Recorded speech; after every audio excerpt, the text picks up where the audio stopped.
Dysmenorrhoea. Dysmenorrhoea হলো মাসিকের সময় জরায়ুতে ব্যথা। এটি ঘটে কারণ জরায়ু তার আস্তরণ ছিঁড়ে ফেলে। এই ব্যথা সাধারণত মাসিকের ঠিক আগে শুরু হয় এবং কয়েকদিন পরে এটি কমে যায়।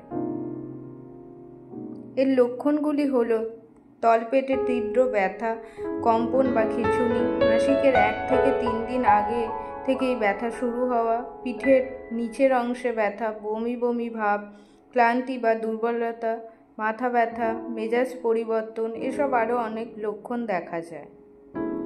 এর ঝুঁকির কারণগুলি হলো মাসিকের সময় প্রচুর রক্তপাত, অনিয়মিত মাসিক রক্তপাত, ধূমপান, পারিবারিক ইতিহাস, মানসিক কারণ, স্ট্রেস, বিষণ্ণতা, এসব দেখা যায়।